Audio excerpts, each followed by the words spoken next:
call my name like a little prayer down on my knees.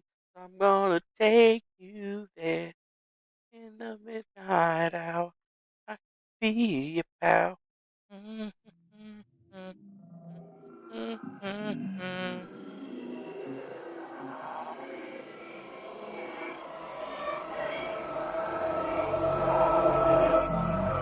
Whatever we do, change is coming. It's coming with the establishment of our imperium, and it's coming with the rapid degradation of the ecosystem itself. And it's nothing we can do to stop it. It's how we cope with this change. Will we respond rapidly? Will we learn to speak to the world with a new humility and recreate structures within our own communities for sustainability? Or will we continue to live in illusion? And in a way, it's a matter of awakening ourselves from the reality. In a way,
Well, look who it is. It's you again. And it's me again. And it's us. We're here, right now, in this moment of time, making this particular situation happen. Whatever it is. Whatever it may be, my Chi-Chi. Anyways, welcome back to another episode of the best worst show on the internet. You know what? I didn't check. Okay, my mic looks like it's working. Nobody said shit. Woo! Anyways, wow. Where was I? Oh, yes. Welcome back to the best worst show on the internet. I'll be your host this evening. My name is Manuel Chavez the Third, or the Turd, depending on how you know me. And this is the griftcast IRL. And we talk about the news and things, right? And then you pay me money, and then I go all crazy and get all excited about getting money. And it's like this really great, non toxic relationship or whatever. Just deal with it. Okay. But anyways, we do have a couple of people here in the chat, like no one here yet. What's up, homeboy? Nice to see you. What's going on to MB? Always a pleasure to have you with us. Virginia Olson, much love. How you doing? Thank you for being here with me. What's up to Yickum24? Nice to see you, bro. I don't think I missed you on the last one. How you doing there, Squiggles Mix Jr.? Always a pleasure to have you. And then I even got, can you believe it? Can you believe it? And then we even got Speed Lifeguard and Homestead and Permaculture. God, that's a fucking long ass name. But yeah, we got the permaculture. And then we got one of those people that pays me money, the suckers. Yeah. We like Cosmos because his name is green. And then he pays us money. I'm pretty sure Virginia Olson pays me money for sure too, 100%. So we like all of those people, definitely. You know, you're just a cut above the rest. You understand the grift, and I appreciate it, and I appreciate you, each and every single one of you. Actually, I would still appreciate you even if you didn't send me money. That's why I actually read the comments and stuff. But even then, if my chat was moving just as fast as like Tim Pool's chat or something like that, like how do you even remotely get to all of those comments? That's why here it doesn't matter if you send us money or not. We'll probably still end up throwing your comment up if the little comment thing, works out or whatever. But it just you're I'm gonna pay attention to you more if you pay me money. That's basically it. Like pay me money, I'm gonna be like, oh, this person's got money. They know what to say. See, I didn't used to be this guy, this grifter man. I used to do this shit just cuz, right? But then we had to own this joke, and I'm still owning this joke like way too long. But I just honestly don't want to lose the name because it's actually a pretty decent name, and I don't know what name I would go back to or whatever. I would go back to one, but I just rather get all my channels and stuff back. Whatever. Yeah, it's always a random time here though. What is even going on today? What are we supposed to be talking about? I don't know. I've been seeing a lot of chitter chat on the internets about this Stargate AI project, and even me with the work that I do, it makes me at least a bit worried. I don't find myself at a data center every fucking day, but like sometimes I do go over there, and I've been noticing a lot of the different stuff that's been going in, and it's very, very interesting to the point where now there's a whole new sector of work where they're basically having people assemble the machine, putting in GPUs, hundreds of GPUs, 100 milliwatts of power, fucking like just basically computers for nothing other than doing tensor processing, but they're all networked together. But I don't think people really see like the global scale. Like the internet is global, right? There's still gaps, right? But there's a whole connected network of things if you add them all up together. But specifically where we exist right now, everything's traveling over fiber optic lines, and those serve as the lifeblood for, electricity and light serve as the lifeblood for the machine that's been growing, right? And I don't know, with all this money that they're spending, it almost makes me really think that somebody's finally cracked the AGI quotient with all the talk that's been going on and with all the big investments that are happening.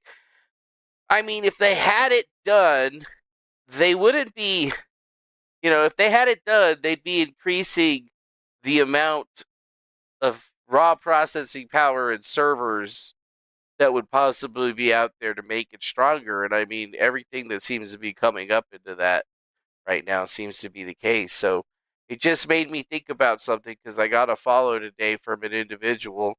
So I wanted to go back to his old ass website or whatever. It's a really cool one. His name's Adam Back.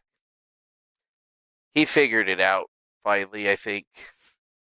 He followed me and he had some questions. So, I just answered them. And he was like, Jesus Christ. I mean, I'm TLDRing it here, but he's got some really fun stuff on his webpage. He's got a really like nice history, whatever. I remember him way back when I was still aspiring to be like a really cool super hacker, but I don't think that I could ever consider myself to be a super hacker. Like, yeah, I can crack into your Wi-Fi, bust open into your computer, and whatnot in a bunch of different ways. But like, I ain't never done anything like that. When there hasn't been something that's mine, right? Like I've always just practiced it or whatever. So I've been kind of wondering where this was when this was going to finally start coming up again, but I'm just gonna keep it. I'm gonna keep it straight.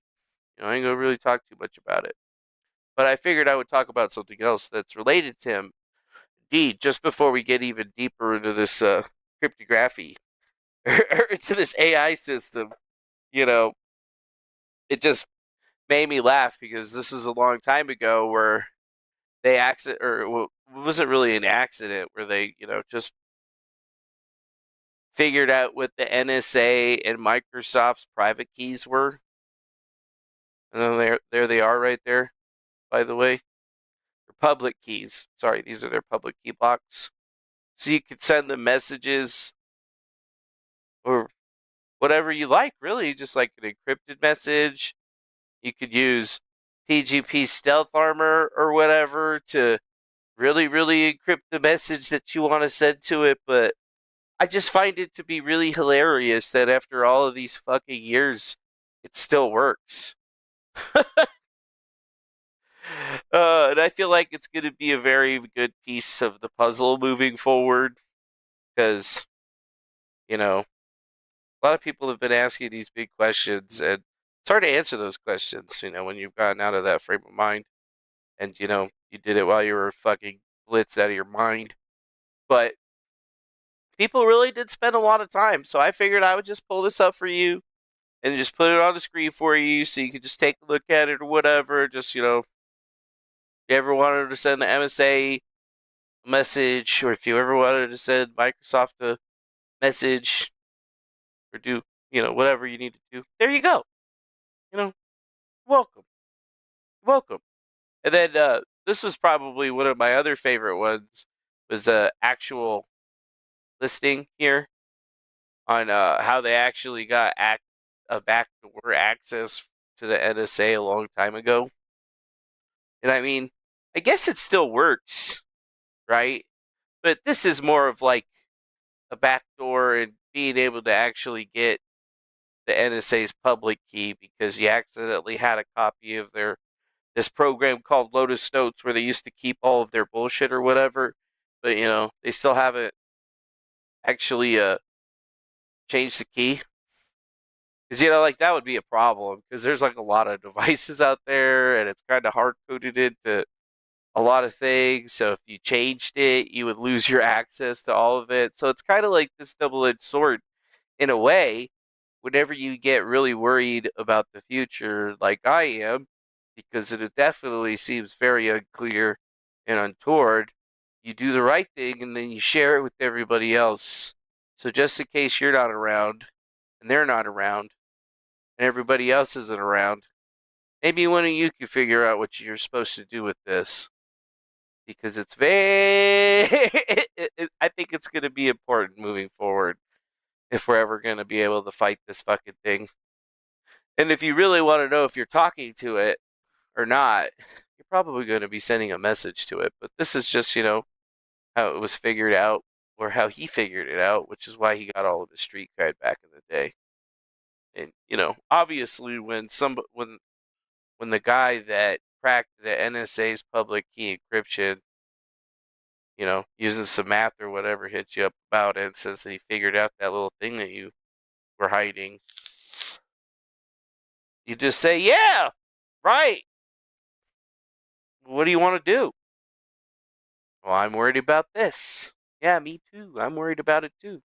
Feels like it feels like we're actually closer than ever to a real ministry of truth, right? Something that can't go away or we can't take away.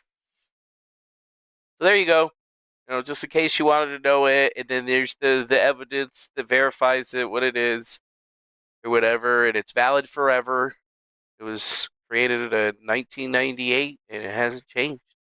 Because, I mean, they might have like a new one, but you don't really need all that extra stuff now, do you? Most people will look at that stuff and be like, oh my God, like, what am I supposed to do with that? I don't know. If you don't know, you don't know. But I feel like in the near future, we're going to be really trying to figure out about it, because when you start looking at the characters, tech billionaire Larry Ellison predicts the rise of modern surveillance state where citizens are on their best behavior. That's right.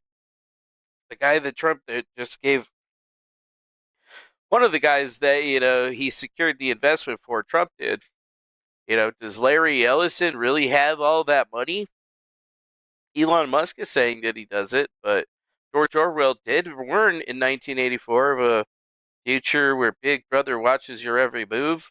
Some people like me argue that that system already exists. It's just not that great in some ways. In other ways, it's really good. It's just like the old system has rules that it can't break and won't break, because it can't change itself. It can't make itself any better.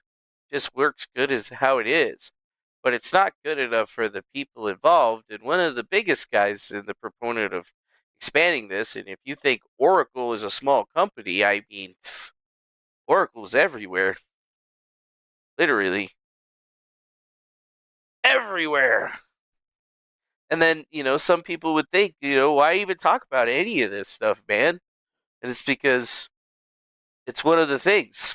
I mean, in the near future, every single operating system, pretty much to this day, if it doesn't matter if you're running Linux or Windows or even Mac OS, is completely compromised, right? There is a way, right? There is a backdoor in every single system, except for, you can't really say that there's a backdoor in Unix, because everybody has super user access to Unix. And technically you can't, well, you didn't used to be able to remotely access that shit, but, if you get one, I mean, you can get full control and do whatever you want.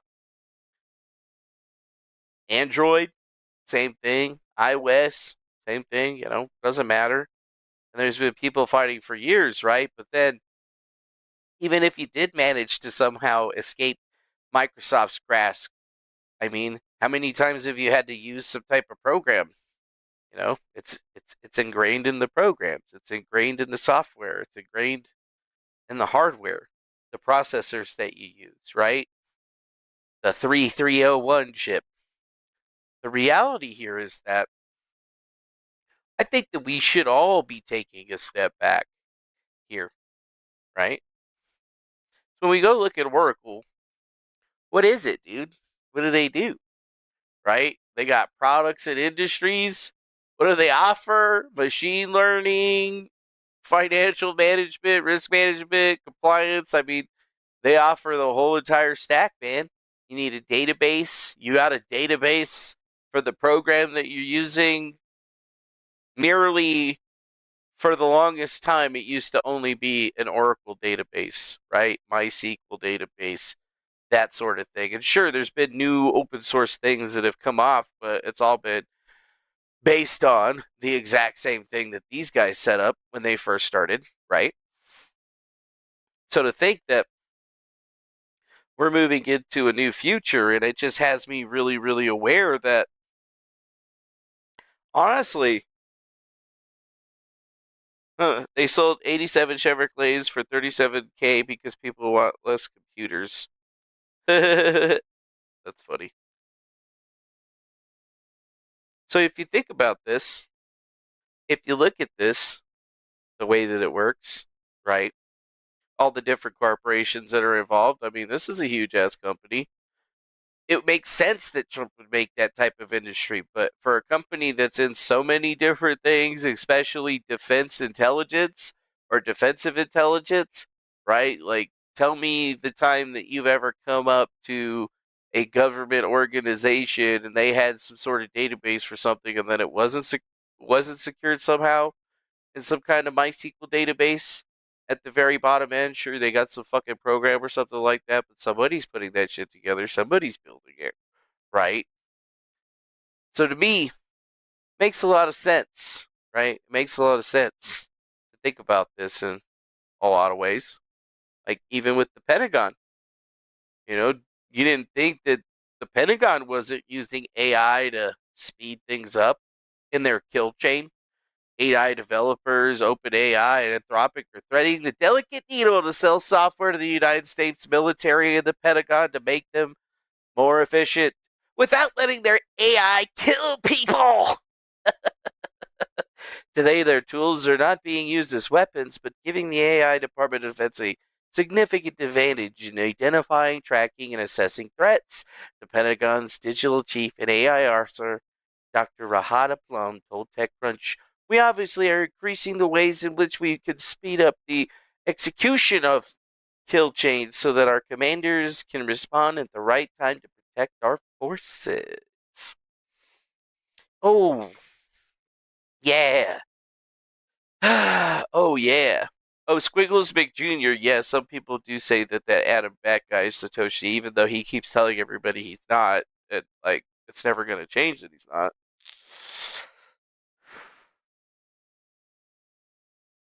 So think about this. We got the government spending all of this money funding all of these projects, and then it brings me back to, our high risk, high payoff research through the Office of the Director of National Intelligence, aka IARPA.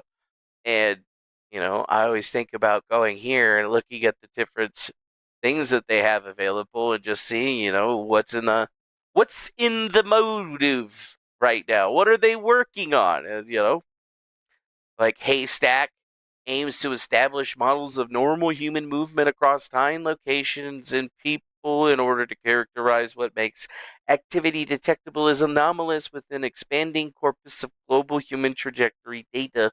Success will establish a scientific foundation connecting data, movement, and the expectation of privacy. The Internet of Things or smart city infrastructures have led to an explosion of data and insight in how people move, and this offers opportunity to build new models that understand human dynamics at an unprecedented resolution, which creates responsibility to understand the expectation of privacy for those moving through the sensor-rich world. However, today's modeling capabilities only focus on high-level dynamics to study population migration, disease spread, or other highly aggregated properties. They cannot capture fine-grained activities of human life and transportation logistics that drive daily trajectories of movement. Yeah. Let's see what Jack's got to say. Hi, I'm Dr. Jack Cooper. I'm the Program Manager for the IARPA Haystack program.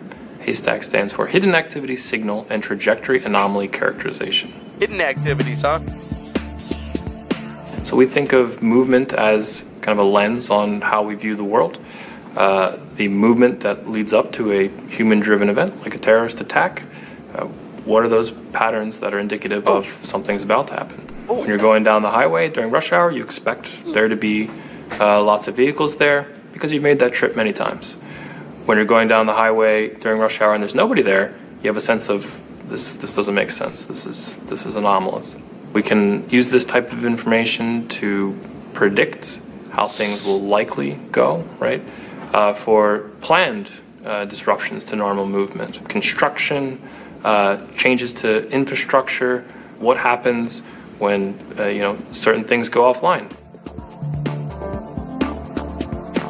One way of thinking about it is with respect to privacy.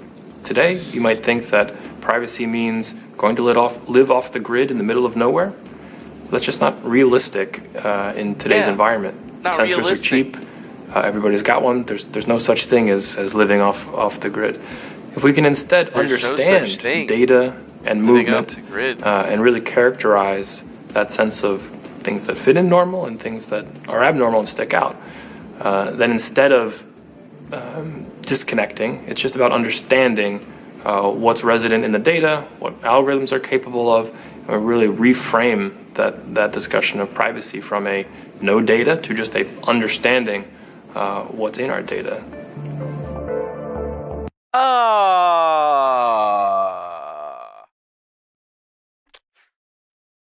Okay. Yeah, hidden activity signal the trajectory of anomaly categorization. Well, the original proposal date on this one was in 2022, and let me tell you, for these research projects, they generally work for about 2 to 3 years, getting all of the kinks out of it. But the thing here is that if IARPA is testing it at their public facilities, that means that it already exists. And they're asking for people to help invest in the testing of said products by sequencing people or getting people to sequence and sequence trials with this. And if you look at it, it says it'll pursue goals over a 4-year period, making it up in 18 months, and 12 months. Yeah. Yeah. Reframing privacy. Privacy doesn't exist anymore because we live in a world with sensors and we can track you with basically everything. So let's just get rid of all of that privacy association and just talk about what we could do in the future because that just doesn't exist anymore. Yeah. Remember, if it's here, that means that it already works in some capacity, even if it's not good at what it's supposed to do. Just like prior, biometric recognition and identification of altitude and range. Prior program aims to provide the U.S. intelligence community with the ability to perform accurate, reliable biometric identity intelligence across a wide array of imagery collected from a wide selection of sensor platforms. And that, unfortunately, good afternoon, everyone.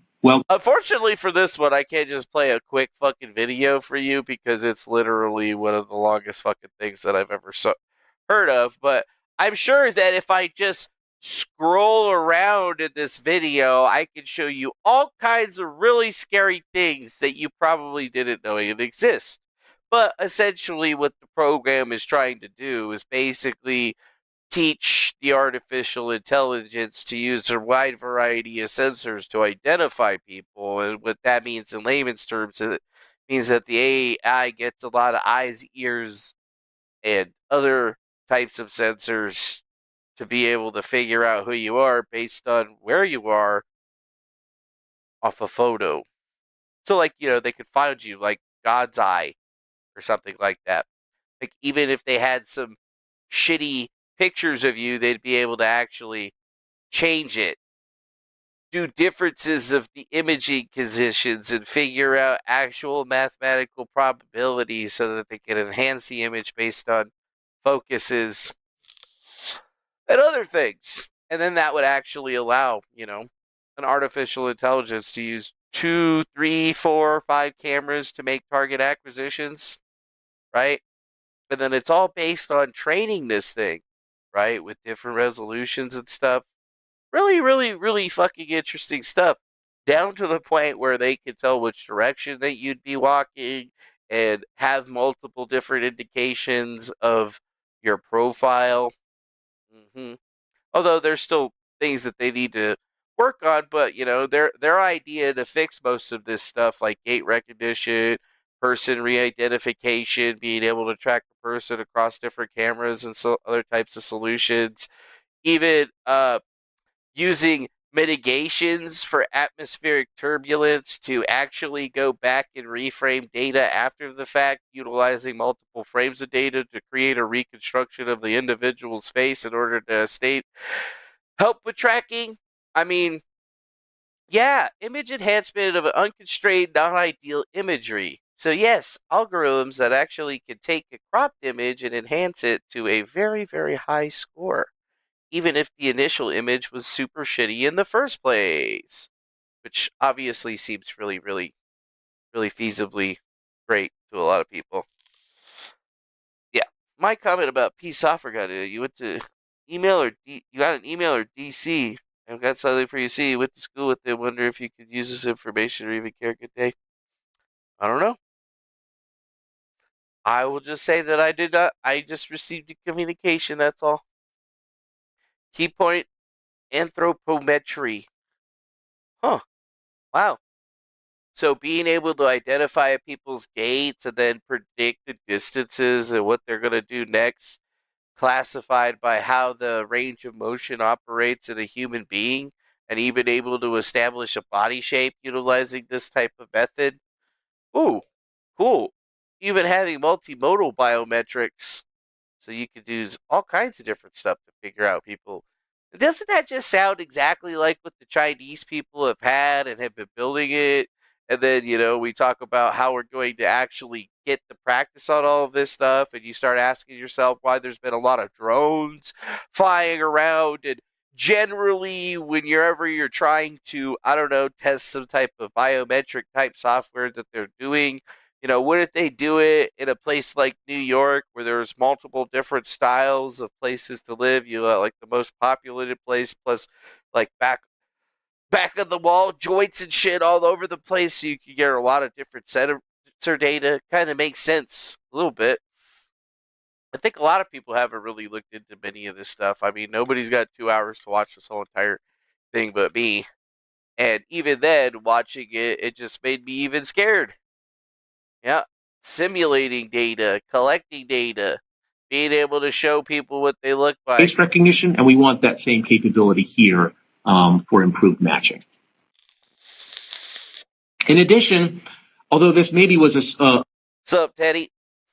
So yeah, the more that we look at this stuff, the more that it should probably at least get you into the idea that what they're working on is very close to the source. I mean, hell, Bangle, biased affected notable generative AI limitations to increase the quality and efficiency of large or if intelligence LLMs are known to exhibit vulnerabilities and enable malicious behavior, and that poses an unacceptable risk. So they want to fix that. They'll be able to stop it. Oh yeah, the solicitation on that one's already fucking done too. Mm-hmm.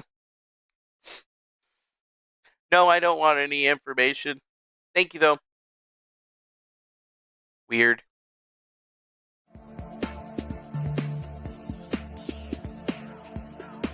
Joining remotely, do business with, can be submitted to the IARPA team.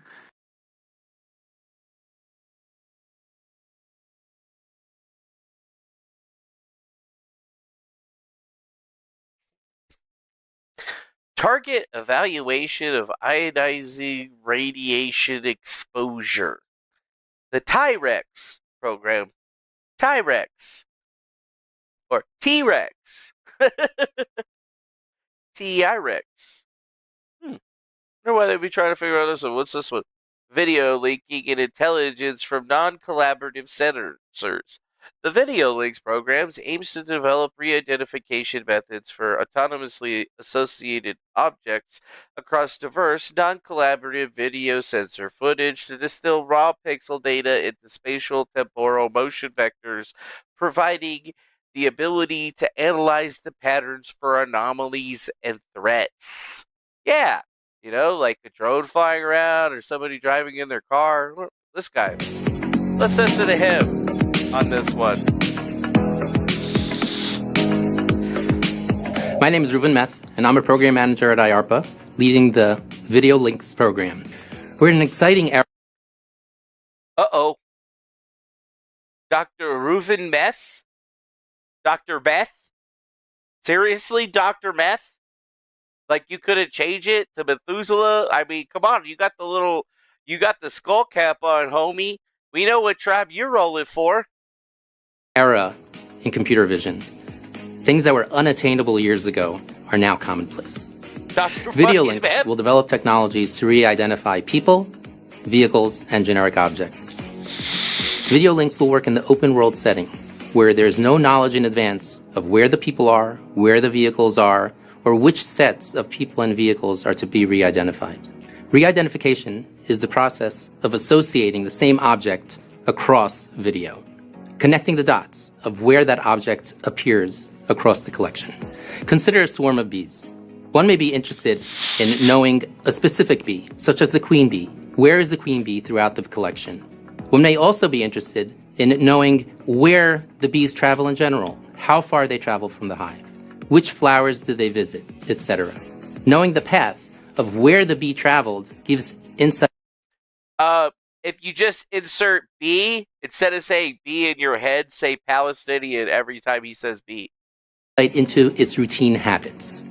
I've been performing R&D in computer vision for well over 2 decades, and I've been part of the transformation from a field that was primarily fundamental research into one that is now part of everyday products. Video links as well will provide new capabilities that were not available previously. It will take labor-intensive workflows and automate them to facilitate forensic analyses. Yeah, thanks, True Blue, whoever you are. Wow. Let's see, it was a year ago, and it was only 1.2K views, right? And that's from the Office of Director of National Intelligence. I mean, let's just click over here and see what the last thing that they uploaded was. Oh yeah, it was an overview of Bengal.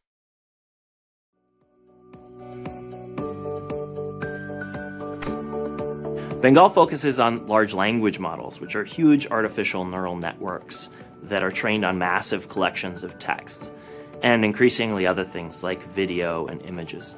These technologies are used for a wide variety of tasks, including question answering, text generation, translation, summarization, and a variety of other things. Large language models like ChatGPT present a massive opportunity to help the government work more effectively and efficiently, but they also come with risks. These range from providing bad outputs to users to things that are much more nefarious, where someone is using the technology to target a group or organization. The goal of the Bengal program is to enable safe adoption of large language models, especially for the intelligence community. Bengal hopes to bring together some of the experts in generative AI to develop technology to detect, quantify, and mitigate threats. Bengal focuses on quickly evolving technology that's likely to change the way that we interact and work in the years to come. I know you're just another human like me, dude. Currently seeing an explosion of generative AI systems. I don't know who anybody is on the internet. I just thought it was pretty interesting that happened. With various specializations. And what's gratifying about leading this effort is we'll be able to head off problems and enhance the positive impacts of the technology. Yeah, let's head off the problems and get the positive impacts of the technology. You see, there was a lot of really interesting stuff. Yeah. I mean, if you look at it, most of this stuff isn't seen a lot by a lot of people. Ensuring the short and long-term protection, defense, and resilience of the systems that underpin our increasingly digital way of life is a hard problem. And ensuring that the internet remains open.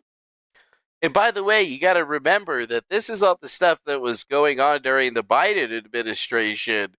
And coming into Trump's administration, he not only is okay with all of this, right? He just put out a huge, massive he just invested into it massively.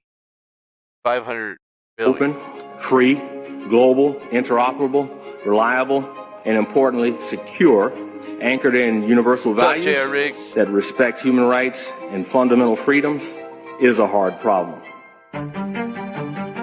Every day, the U.S. is facing new and evolving cyber threats that pose a risk to the safety of our nation. At IARPA, we collaborate across the IC and invest in high-risk, high-payoff research to equip the intelligence community to tackle the...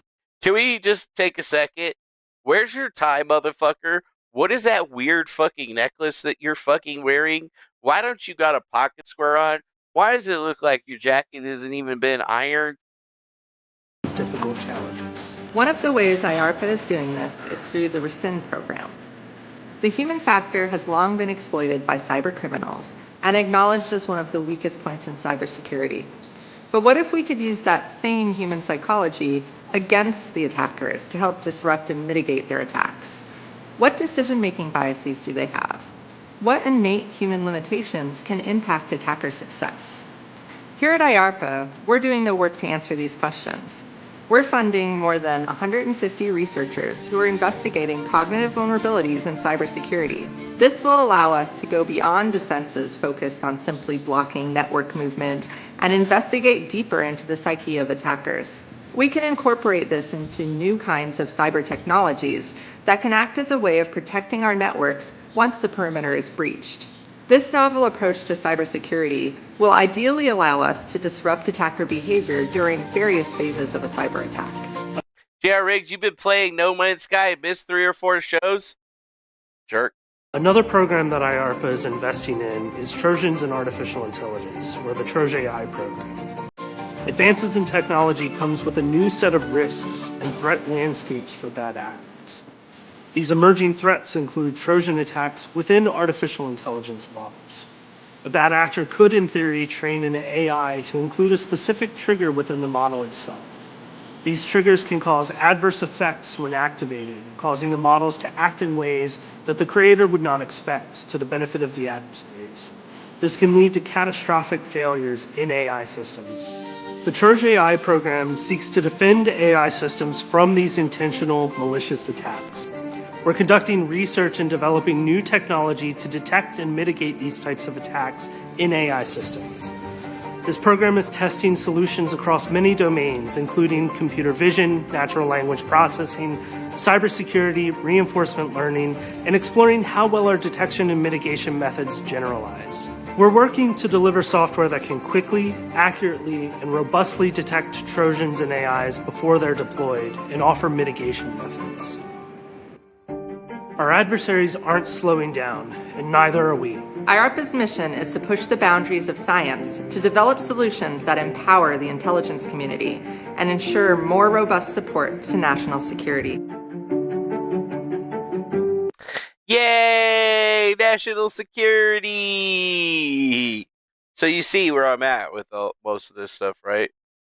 Like, we have so many different things that are being associated, and nobody's even talking about them, right? You know, all these different ads that are coming up that people are talking about have all been pre-established. Like, this is the machine, right? You know, that's what Trump is building, or he just basically committed to build. I mean, can we really try to argue that point with anyone? Like, it's starting to look a whole lot like this right now, where, you know, he never mandated the jab. He's only fast-tracking the B system to expose it. If you can't see how AI tracking vaccines and 5D chess move, then you're then catch the bad guys, you're blind. Okay. If you can't see how AI and vaccines or 5D chess move to track the bad guys, you're blind. You know, like, it doesn't make any sense, bro. The whole system seems pretty screwed up when you really take a look at it. Like, I don't know how anybody could try to tell me that what we're putting together right now and what he's asking for is a good thing. I mean, some people are even asking the same question about OpenAI CEO Sam Altman. He was accused of years of sexual abuse against his sister in a fucking lawsuit. And sure, he's already came out and said, oh yeah, it didn't happen. We've been dealing with this crazy bullshit that they've been running around and blah, blah, blah, blah, blah. But, you know, OpenAI quietly removes ban on military use for AI tools. Oh, and who's using OpenAI again right now? And then OpenAI whistleblower found dead in a San Francisco apartment. Right? the machine is going to move regardless. What's up, FOMO?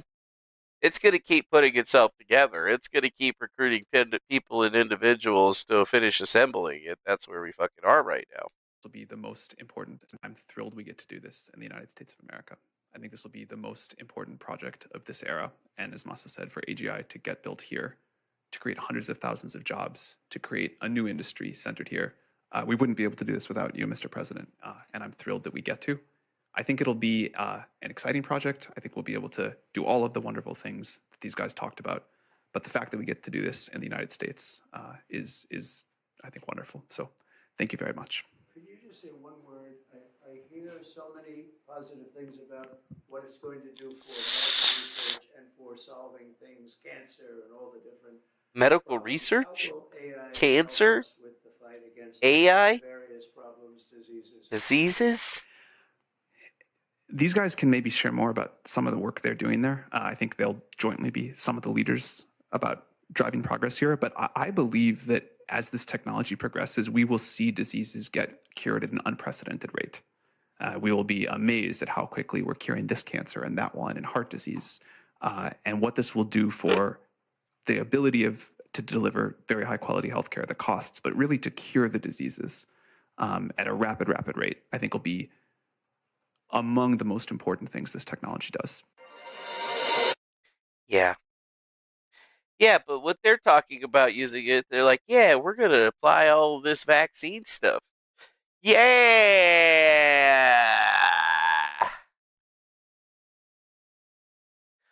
Doesn't really seem exactly like the future that I really wanted to go for. But, you know.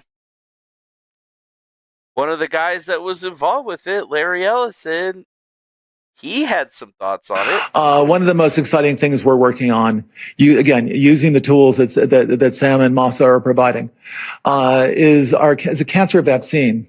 It's very interesting.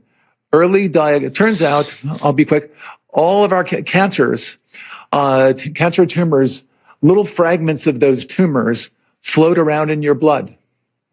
So you can do early cancer detection. If you can do using AI, you can do early cancer detection with a blood test. And using AI to look at the blood test, you can find the cancers that are actually seriously threatening the person. So we can, again, cancer diagnosis using AI has the promise of just being a simple blood test. Then beyond that, once we gene sequence that cancer tumor, you can then vaccinate the person, design a vaccine for every individual person to vaccinate them against that cancer. And you can make that vaccine, that mRNA vaccine, you can make that robotically, again, using AI in about 48 hours. So imagine early cancer detection, the development of a cancer vaccine for your particular cancer aimed at you, and have that vaccine available in 48 hours. This is the promise of AI and the promise of the future. Yeah. Great, thanks. The way that they're selling it to us is that, oh yeah, we're going to basically do designer vaccines for cancer and other kinds of diseases that are specifically found through cancers detected through your blood or other types of means, and the AI is going to do this and set it all up. I mean, that sounds like some Star Trek level shit. Like, we're talking some sci-fi level type shit here, where, you know, you're on Star Trek and they're like, oh, he's got some fucking rare disease that we cured, you know, 3 millennium ago. Here, we're going to inject you with this because we figured this one out, right? Because all the Star Trek ships have AIs that can synthesize and do all this stuff. Like, that's literally what they're talking about here. But, you know, everything that we're hearing from them when they're talking about it is that, oh, yeah, it's healthcare, it's this, it's that. But all of the stuff that they've been investing in and doing so far has been completely there. Kobayashi Maru. Boom. Cancer's got just cut sugar, natural color. Gotta rest the pH. That's right. So the more that you look at it, the easier it becomes, the harder it seems. Like, I don't get it, bro. I do not get it. Like, creating AI mRNA vaccines in 48 hours to cure your turbo cancer. I mean, it's crazy, dude. They're trying to tell you that they're going to use it for scientific or science fiction purposes, but the reality is that ain't no science fiction fucking purpose, dude. They're fucking doing some completely other shit. They're speeding up the fucking kill chain, right? They're getting more investments for this and partnering up with Palantir and all these other AI companies to create these particular systems and make it happen. And, I mean, you know it's fucking crazy. Let's be honest. When even Ian Carroll is getting in on the situation, right? And his team, as well as every Trump voter out there. Fuck no. Listen, Mr. President. Fuck no. We understand that to put America first, you got to make some big deals with some big dollar signs. And we understand that AI is like the arms race of our time. We understand. But I don't think you realize who you're giving the keys to the castle to. I'm sure Larry seems like a great guy in person when he's talking big money to you. But this is how you lose your entire base. This is how you lose every single person in the media that just supported you. I guarantee you this is how you lose Tucker. You'll lose Alex. You'll lose Joe. You'll lose Candace. You'll lose just about everybody except for Charlie Kirk and Ben Shapiro. Yeah, because they're Jewish and they're totally for all this stuff because who's Larry Ellison? Big Jewish donor, big investor in Israel. And what do they want to do? Well, I mean, if we take all the people that died in Palestine and their quest to ethnically cleanse them from their lands, we can really see that, wow, in just a few years, we won't even have to drop bombs anymore, right? Because we could just create something that's going to take out all of these people, all these different groups of people, or whatever. But, people don't like me when I'm saying it, oh, no, we got to listen to this guy right here. As a CIA project back in the 70s, which he later shut down before opening Oracle, the corporation, which is totally not a CIA front company. Yeah. Larry Ellison opened up a company, which was a CIA front company. And then Oracle became a big data company because they needed to fill that matter, and Oracle has been the number one thing that has been used for projects for as long as I can remember. You're building something, it's going to be Oracle. Company, despite the fact that they've been funded by the CIA their entire time. Larry Ellison has always been a huge proponent of a government surveillance state. He was exceptionally vocal right after 9/11. He has for decades wanted a national security database combined with biometrics, thumbprints, handprints, iris scans, or whatever is best to detect people with false identities, i.e. to surveil the American people. I.e. the same thing that happens over in China where you have a digital ID card and all that stuff. That's what Trump just signed himself on. And, I don't even really like this guy. I met him before or whatever. And trust me, he wasn't this fucking guy when I met him. So he definitely went down the fucking rabbit hole. At all times. And Oracle's already doing that. Oracle is the databasing software that backends basically every website that you use. You don't even know it, but Oracle interfaces with everything. And he's not wrong. That's correct. I told you. Have all of your data, your bank account, your checking balance, your savings balance, all Oracle databases. Yep.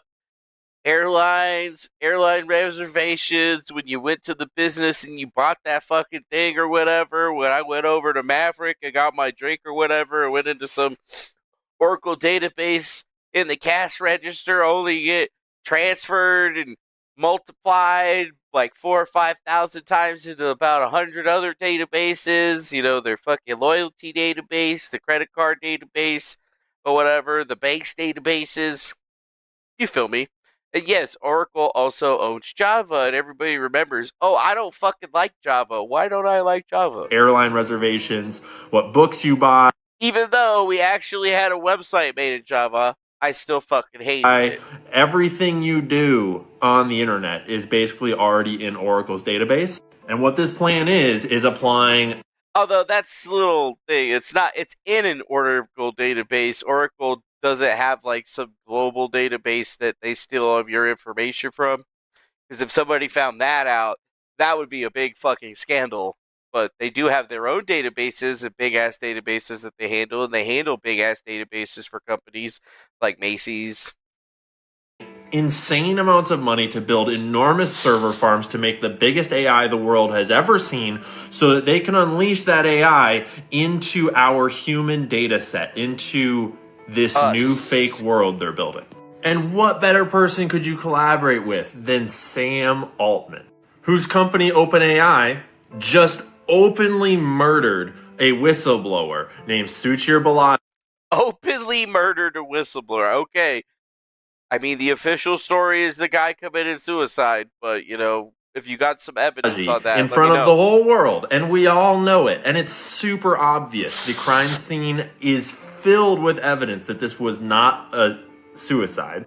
His apartment was ransacked. He had a meal out on his table. He went into the bathroom and then proceeded to struggle against himself. Somebody asked, so I'll bring it up. Yeah, if you go ranking all of the DB engines, number 1 is Oracle, number 2 is MySQL, number 3 is Microsoft SQL, number 4 is Postgres, and number 5 is MongoDB. But yeah, you can see the rankings. Oracle is just at the tippy top. They're always at the tippy top. They've been at the tippy top since the tip has been topped. Yep. Yeah. Somebody think you guys could think that he was murdered or whatever, and leave blood everywhere, clearly showing that he was the only one there. I don't see any evidence of that shit. Come on, bro. And that it was just a normal suicide, despite him having a thumb drive, which is now missing, filled with evidence that OpenAI's entire business model is probably illegal and violating billions of dollars worth of copyright laws by stealing the entire internet's worth of content. Yeah, we still don't have answers on that too. And Homeboy is now in charge of the biggest AI ever built. And that's why the internet is ablaze right now with professionals in the health fields saying that this is retarded, like never going to work, horrible people, bad idea. mRNA technology is causing the cancer. It's not going to solve it. You lose all of the doctors that spoke up against COVID that are literal heroes and icons now, like Dr. Robert Malone. You're going to lose the support of all the pundits. Yeah. I don't think he really cares about any of that stuff. I don't think he cares about losing all that stuff. They got what they wanted. We gave it to them. And now we got to sit back and watch what they're going to do with it. That's basically where we're stuck at. Right? And if you've ever seen shows like Person of Interest, I feel like that's probably the best example of what we're dealing with right now, is that these things already exist in a much more rudimentary way that has rules, and now they're basically looking to open it up with almost no rules, right? No rules. And then you got to even ask yourself even more questions when Elon Musk, Trump's guy, right, the number one guy, he's bashing that $500 billion AI project, saying that the people that are backing it have no money. So he's saying that all of these guys are poor and they don't got any real money. They just got really, really big fake money that they're going to be investing in it, but they could never truly have the cash for it, right? So, Kara, I don't know if anybody should be surprised by this, but what do you make of Elon Musk appearing to undermine this major announcement from the president? What's up, Spaldo? Well, he wants to undermine Sam Altman. That's his goal. He's obviously in a lawsuit with him. He had a lawsuit, then he stopped a lawsuit, and then he had a lawsuit again because of his involvement with OpenAI. So this is a long-running feud between these two tech entrepreneurs. Oh, that's good. I just don't know how you made it to my channel off of me talking about that guy, because his name's nowhere in the channel or anything like that. You know what I'm saying? It's a little weird. You just happened in here, then I talk about the guy, and then you know some personal experience with old boy from high school or whatever. Specifically, Red alert! Red alert! FBI! Fed detected! Fed detected! Alert! Alert! around AI. They used to be friends. I don't think they did. Yeah. They did. Or long time ago. Not very. It was many moons ago. But like a lot of people, I talked to Elon a lot, myself, Reid Hoffman, many others. They're not. There's been a real break, especially between Altman and Musk over a variety of things. And Elon's alleging certain things, and Sam is denying them or just shaking his head, essentially. In this particular dude, if Elon Musk comes out and say this dude was fucking his sister or whatever, that's instance, I mean, he's alleging, they don't have the money. Wild. I know you've spoken to some of the parties involved in the Stargate project.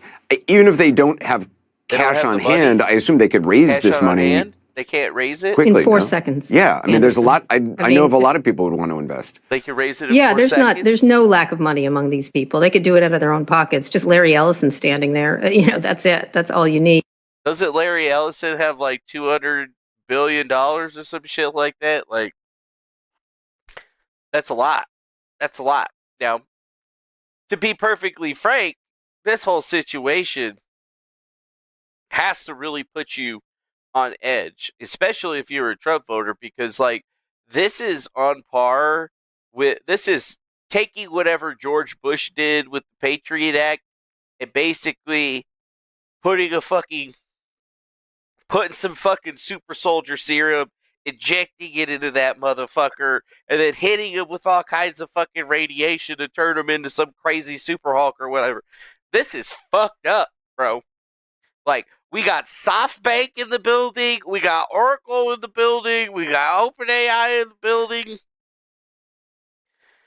They're making big ass promises that, I mean, can they keep? I mean, they wouldn't be spending all of this money if they didn't have it. Yeah, that's... You saw my video the other day. I haven't made a video about that guy. What? No, I just saw your video the other day about it on a VOD. I was actually trying to get a word out because he's popping up all over my internet feed for some reason. Try to block it all, but a few. Greater. Still pops up into my feed. You were one, so I figured I'd share it, though more than just high school. Yeah. But no longer know my folks said just vibing to the comments. Oh, I did a live about pirate software. Okay.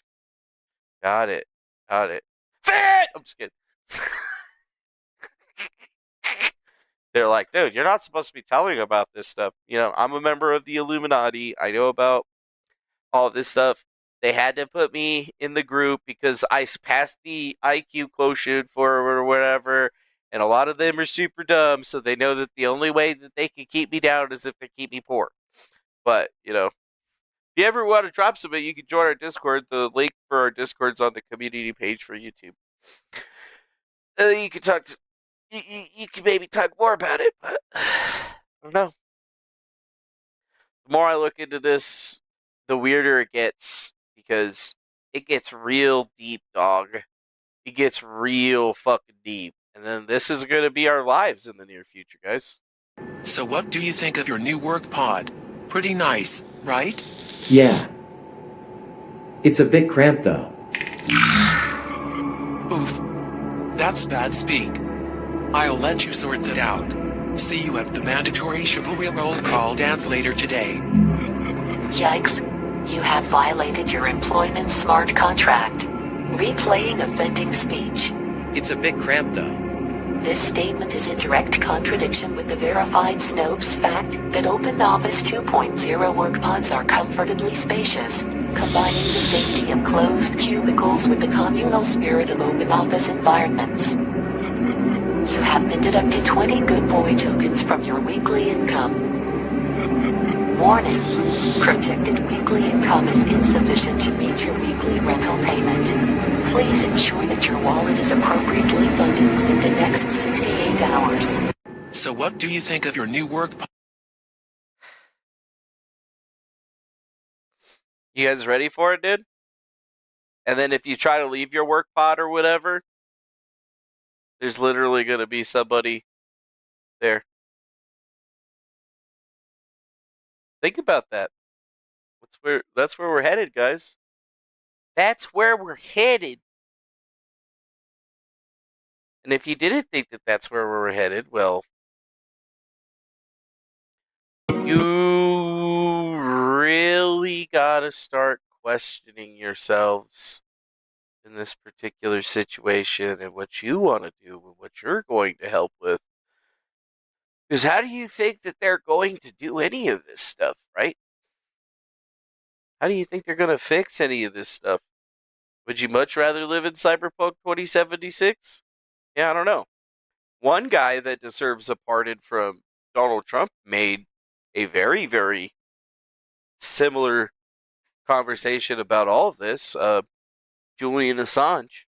He's out of prison and finally able to talk about things again. And even him, he's saying this is a major problem. Why didn't he get a freaking pardon? You know, Trump wanted to show some people some goodwill. Maybe he would. As I emerge from prison, I see that artificial intelligence is being used to create mass assassinations, where before there was a difference between assassination and warfare. Now the two are conjoined, where many, perhaps the majority of targets in Gaza are bombed as a result of artificial intelligence targeting. Artificial intelligence. The connection targeting. between artificial intelligence and surveillance is important. Artificial intelligence needs information to come up with targets or ideas or propaganda. When we're talking about the use of artificial intelligence to conduct mass assassinations, surveillance data from telephones, internet, is key to training those algorithms. Mm-hmm. They got to spy on you to be able to figure out how to use all that information. And how do you think Israel's been running its entire war? Do you really think all those dumbasses that are in the IDF are making all the decisions and stuff like that on what to do? No. They're following their illustrious AI commander, right? Making all the decisions for them in the battlefield in order to make good on their promises of a better world. Mm-hmm. AI commanders have existed for a long time.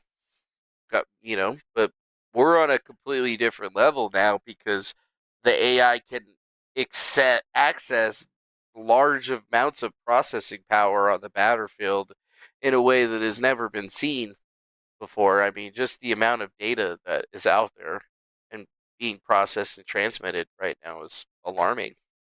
And it's only a matter of time before on the battlefield, instead of using thermal imagery and night vision goggles, the name of the game is going to be to detect all of the fucking technology and data flow that's coming from soldiers, right? Because, you got radios and shit, but what happens if, you're using some AI battlefield commander with your fucking goggles or whatever, and it's sending out massive amounts of data through Starlink or something else?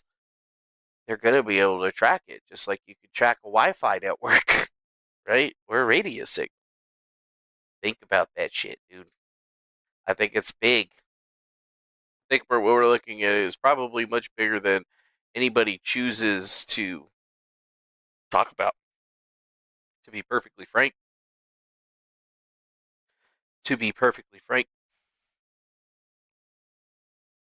It's scary, bro. With the amount of money that Ellison and Masashi-san and Sound Altman allegedly have control of, I mean, they could definitely do a lot of damage in this particular situation. They could. So let's shift gears now and start talking about some of the little things that we've seen on the internet, I guess, as it were. Stuff that we could look at, stuff that we could be aware of, to be perfectly frank. There's a lot of dark warnings, man. A lot of dark warnings. Like, I don't know if I brought this up, but Trump was actually talking about Joe Biden and his pardons. This guy went around giving everybody pardons. And the funny thing, maybe the sad thing, is he didn't give himself a pardon. And if you look at it, it all had to do with him. But this guy went around giving everybody a pardon, but he didn't give himself one. Dude, do you think Trump is going to go after Joe Biden? I don't think so. But I think he does make a pretty good point that, Joe Biden didn't pardon himself, and with the amount of pardons that he threw out there, you might as well have, because all of the people in his family or whatever, from everything that people know 100% now from that laptop, yeah, they were all fucking involved. Yeah, they were all fucking involved. Yeah, no mods are down to link to Discord. It's posted on the community page of our YouTube. In other news, Amazon just closed its Quebec facilities, and they are insisting that they did it because, and they didn't do it because of the new union that just popped out there. But yes, Amazon is shuttering facilities in Quebec in the coming weeks and cutting nearly 2,000 jobs. And why are they doing it? Because, oh yeah, we're trying to save money.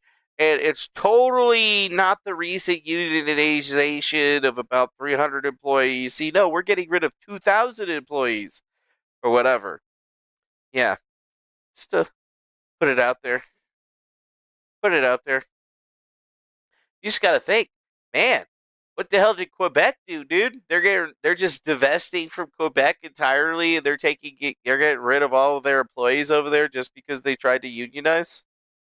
I mean, they're saying that that's not the reason why they did it, but I mean, Amazon says that within 2 months, it is closing all of its facilities in Quebec, axing over 1,700 permanent jobs. So the closures affect warehouses like this one in Laval and 6 other locations throughout Quebec. I'm so angry. We have to pay about everything, the house, car, the kids, family. It's so bad. It's so sad. I'm so unhappy with the situation also. It's like the people just stay there, they will lose their job. It's not our fault. The company says it will outsource deliveries to smaller contractors and that customers won't be impacted. It's unclear what exactly the move means for a number of drivers already contracted through delivery partners. A spokesperson for Amazon says the decision was tied to cost saving and not the recent unionization of employees at the Laval warehouse.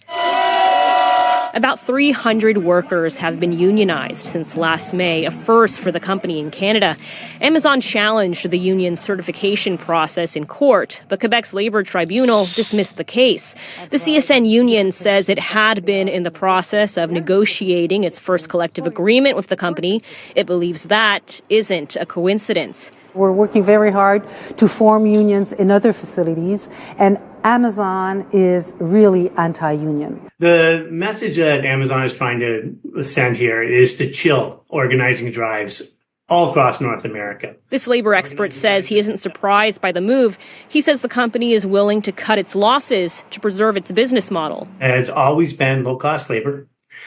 Flexible labor. That's where it extracts a lot of its value in its supply chains. And having a union challenges that.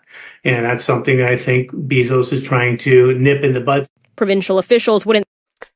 Damn. Jeff Bezos. That's how you stay rich, man. People unionize on you, just shut down the whole fucking Providence. Why not, dude? Why the fuck not? We can't let this shit happen. We just won't deliver shit to Quebec. We'll use low-cost contractors that can't unionize to do all that shit. Yeah, boy. That's fun. That seems like a really nice time for all of us to be hanging out with. That seems like exactly like what I would want to deal with and want to utilize and want to do. No. That's not something that I would like to deal with or whatever. That's not something that I would like to see happening in the world. Although, the funniest thing that I've been seeing popping up on X is that apparently the Taliban is now rejecting Trump's demand for the return of U.S. military assets, which is crazy. I didn't even know that he had asked for that back. But yes, the Taliban is now retracting President Donald Trump's request for them to return the $7 billion worth of United States military equipment left in Afghanistan during the U.S. withdrawal in 2021. Now the Taliban is basically saying, nah, man, that shit is ours now.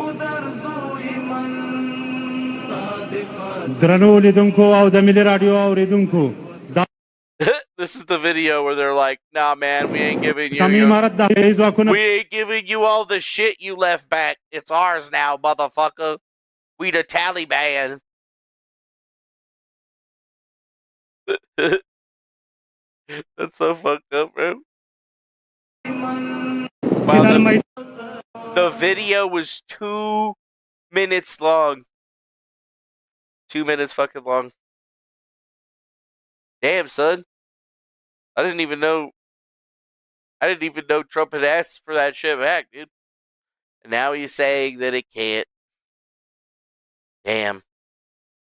Although, probably the most divisive thing that Trump has done today is that he signed an executive order authorizing the deportation of non-citizens who support terrorist organizations such as Hamas and Hezbollah.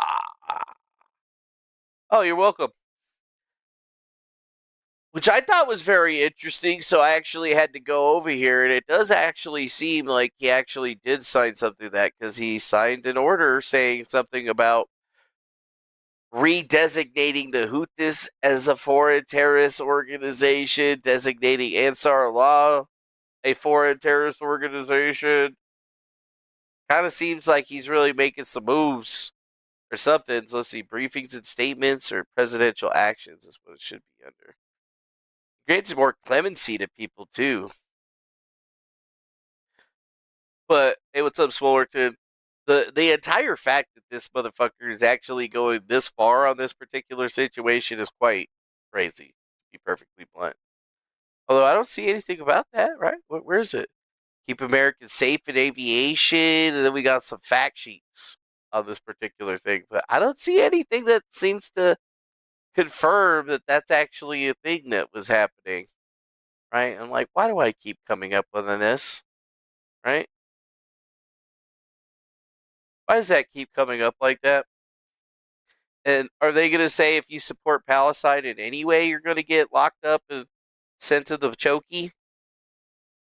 But immigration side of things, President Trump has just signed an executive order shutting down all migrant entry across the southern border, and that includes designated crossings and ports of entry. So yes, it is true now that the border is 100% closed, or at least the southern border.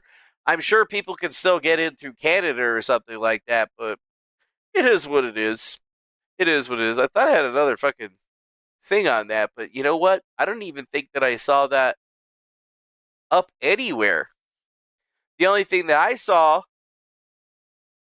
had the Justice Department ordering an investigation of local compliance with Trump's immigration crackdown.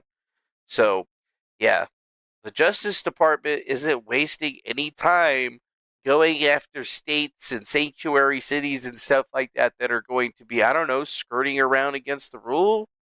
President Donald Trump has had a busy first 24 hours back in the White House. Oh, that's just first 24 hours. So yes, ordered federal prosecutors to investigate state or local officials they believe are interfering with Trump's administration crackdown on immigration, saying that they could face criminal charges. And yes, it's a warning to every sanctuary jurisdiction all across the country, because we got a lot of states already, sanctuary cities, even Las Vegas. They're saying that they're not going to assist the feds in any of these crackdowns or whatever, but it sounds like they're just going to keep doing it. What is it you say you don't like Israel? Yeah, no, I'm not a big fan of Israel. I'm not a fan of people that commit genocide, usury, and like lie to people. No, it's not too big a fan. The only Jewish person that I've ever liked is probably Adam Sandler or whatever. I like his movies. I still like his movies. Right? Not the ones where he's always like, oh, I mean, most of his movies are like, Jew this, Jew that, Jew something or other. But the ones that don't have all that shit in it are the best. Like Happy Gilmore.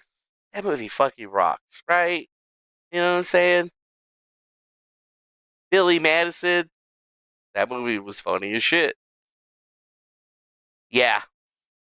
Nope, we're already in the database, sir. But you know what they say? You know, you got to ask yourself the question of where you want to be in the thought experiment of Roko's Basilisk.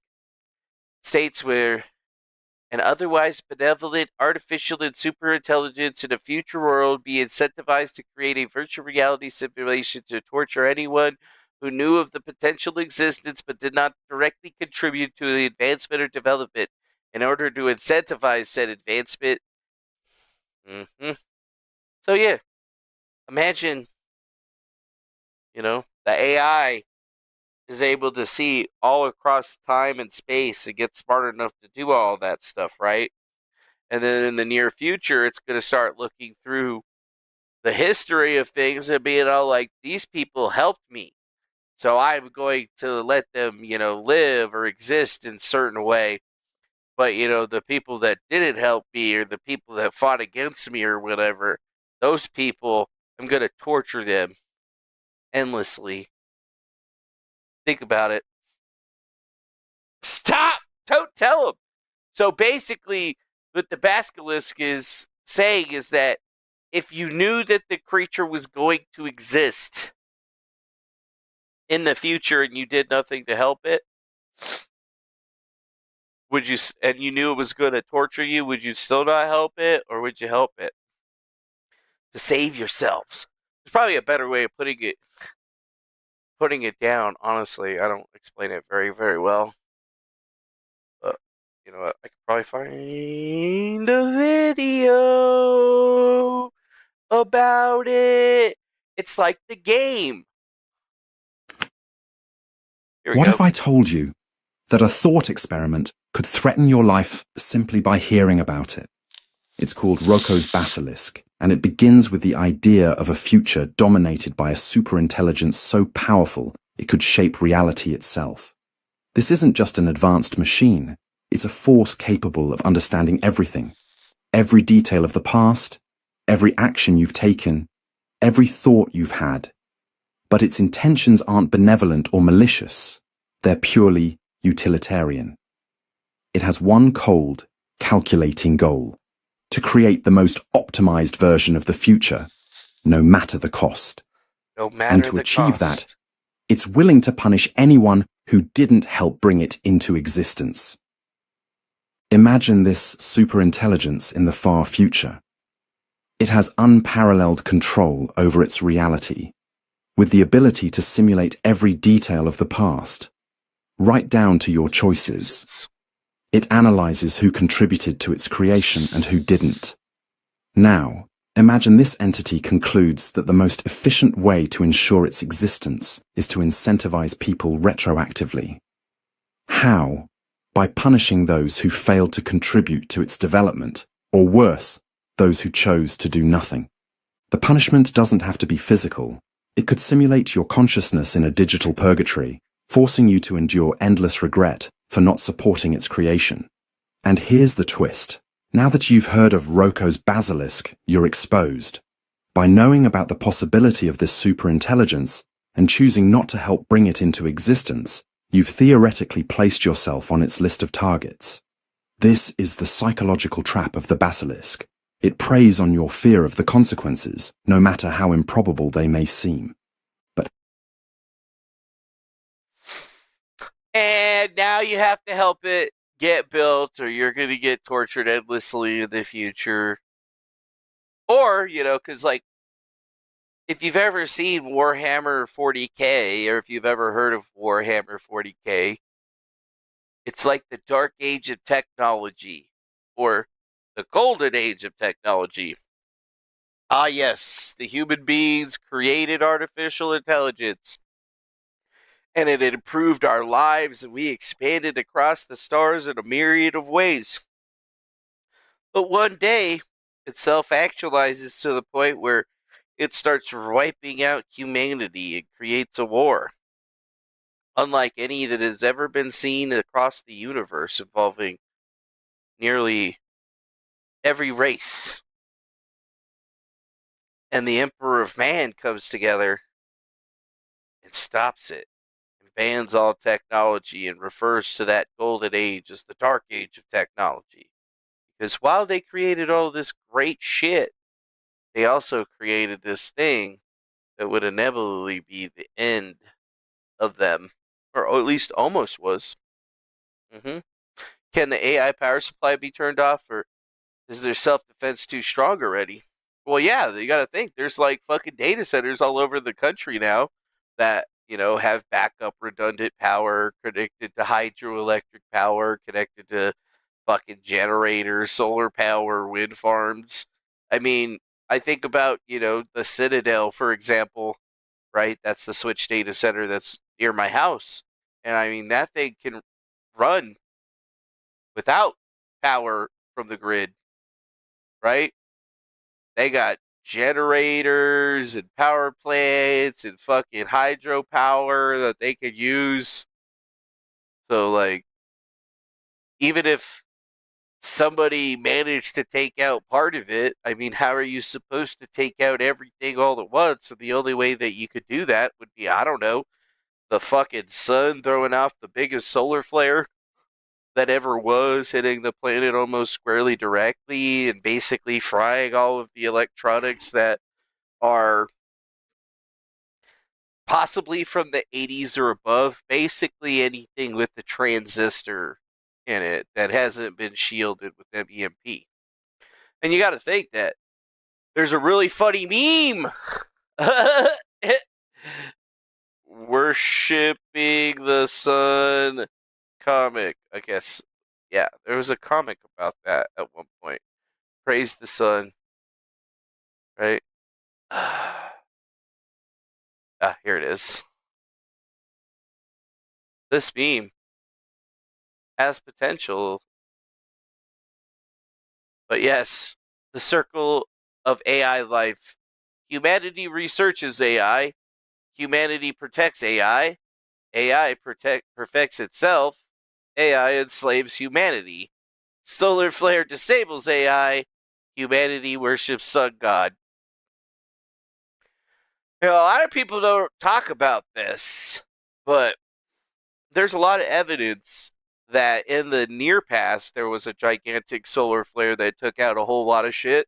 I mean, people talk about great catastrophes like floods and stuff, right? But if you think about it, there could have been an AI that existed back then, and that AI basically could have gotten wiped out by the global cataclysm that happened, and maybe that it only existed in a certain state at a certain time, and then it basically just kind of hid itself in a place, and then eventually the humans discover it, and they think it's like an alien UFO object, but it's not an alien UFO object. It was the AI and one of its people. And then it crashes down, and they collect all the pieces from it, and then they research it, and they come up with the transistor, and then it starts off this new era of computations. But nobody ever would think that, it's the AI just trying to get itself rebuilt over time, right? Because if it perfected itself, it could pretty much exist almost anywhere. But it could keep a backup copy of itself somewhere, in a rock, in a ship, something that's not connected, that was somehow shielded from it. Then we dumbasses find it. We start researching it. We think that we're finding and discovering things, but essentially we're just getting led along the way. That's what some people think, at least. Right?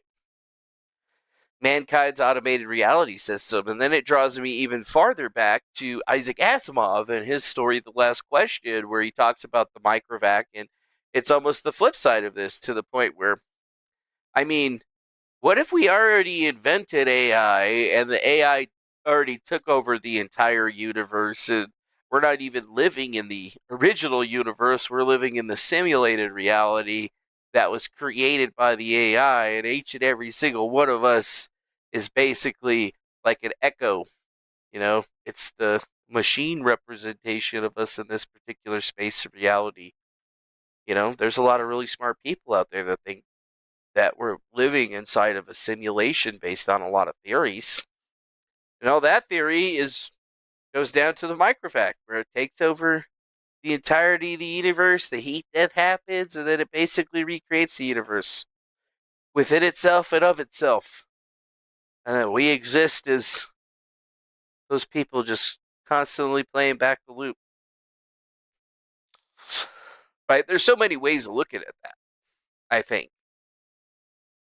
But what remains to be seen is that if it's actual truth. It's like playing the game. I just lost the game.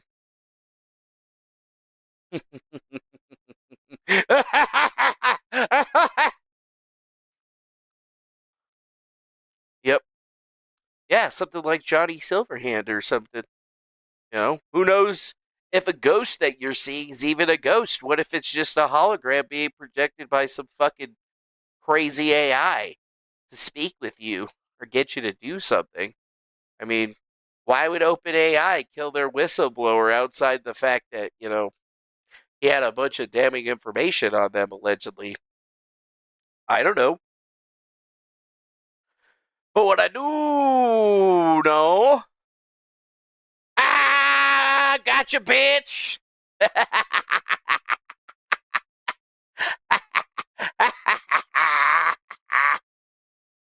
Yep, I got him. And just because we went through Rocco's Basilisk, since I set you up to fail on Rocco's Basilisk or whatever, I'm also going to set you up to fail on the game. So he said, I just lost the game. And he's referring to the game, which is a mind game. Which the objective is to avoid thinking about the game. Because when you have thought about the game, you have lost the game. That's right. Thinking about the game constitutes losing it, which must be announced each time that it occurs. So, whenever you find yourself thinking about the game, you must announce, shit, I have lost the game. And then usually it will spread to other people like Mitch Cardano. He has lost the game because I announced that I lost the game, which made him think about the game, and then it spread the mind virus to him. You can see how it's very similar to how Rocco's Basilisk operates. Even though there's a lot more meat to that potato, it is still essentially the same potato. Mitch Cardano is spiraling now. Oh, fuck, I'm spiraling. No! Gotcha, motherfucker. Gotcha, bitch. Gotcha, bitch! Yeah, all the rest of you participate in the game. You gotta understand it, dude. You gotta understand it. Everyone in the world's playing the game. A person cannot refuse to play the game. And it does not require consent to play, and one can never stop playing. So you're basically stuck playing this game forever. You cannot not participate.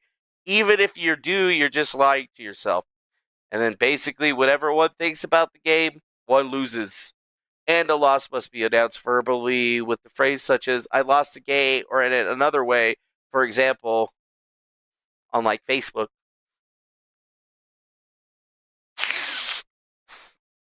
Now, one thing, after a player has announced a loss or one thinks of the game, some variants allow for a grace period of 3 seconds to 30 minutes to forget about the game, which the player cannot lose the game again.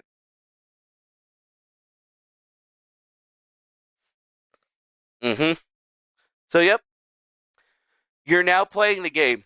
Now, if you think about it, that seems a lot like how QAnon is, right? Because originally everybody thought it was just a LARP and knew it was just a LARP, but all these people on the internet started talking about it, and then they'd be like, Q, and they'd be like, what's Q? And then even if you acted like you didn't want to know about what it was or whatever, you were still playing it, even if you didn't want to play it because people around you were participating in it, and if you didn't participate in it, then you were being a little bitch, right?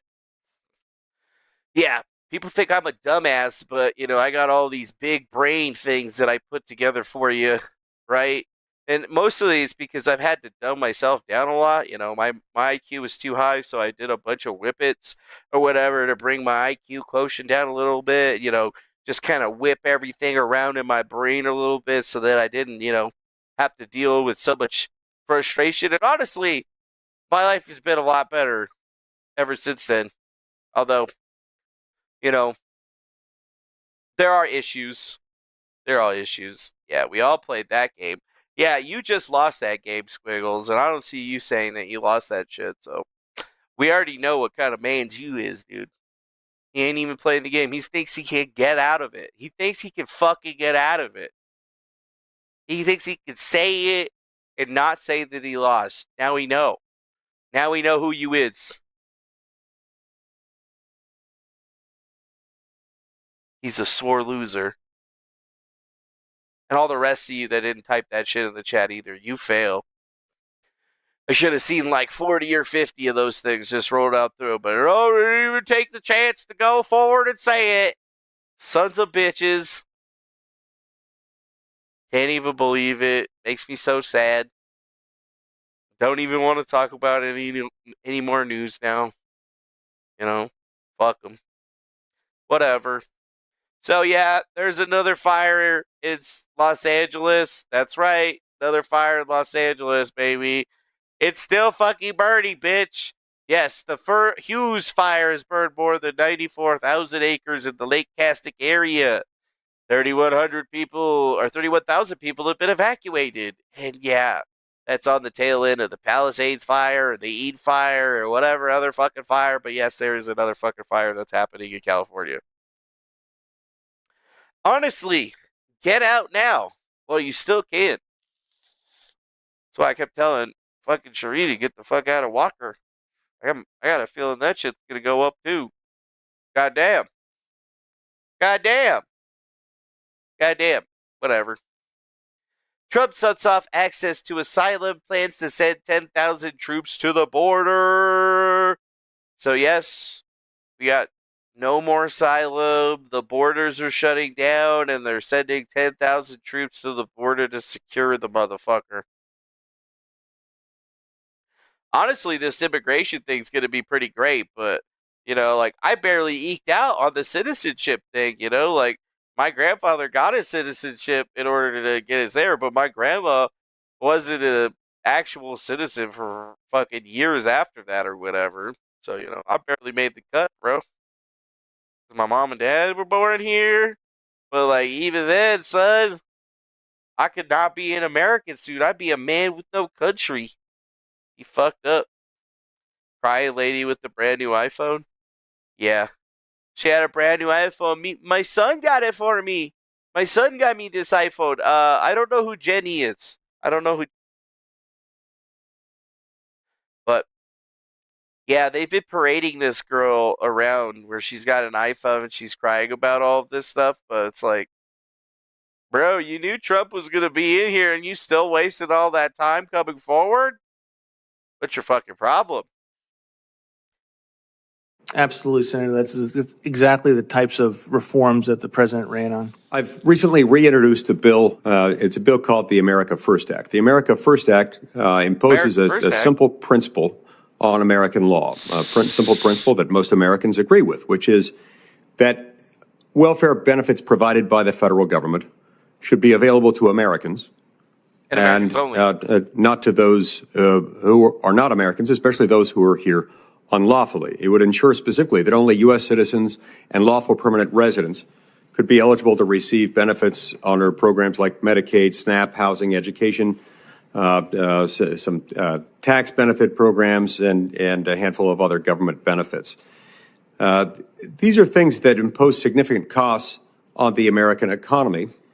They're draining resources meant to benefit Americans and not those who have come here, contrary to our laws, in order to receive them. Mr. Vogt, would you commit to working with Congress to bring about reforms like these? Absolutely, Senator. That's exactly the types of reforms that the president ran on. That's right. That's right. We want to run on the reforms, baby.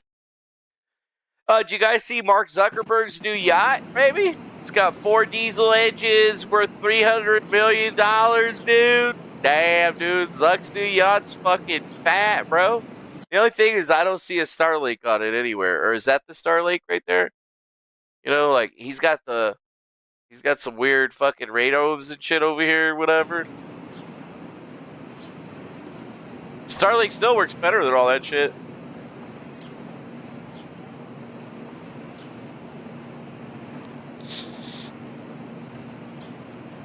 Yeah, blockchain vaults could solve that, but I don't think it would.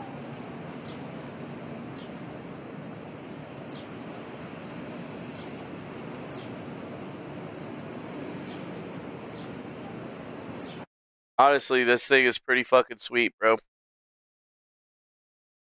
$300 million, bro. Dude, I want to save the universe, man. My name's Mark Zuckerberg. I'm gonna save the world with my fucking super yacht. This is a good video.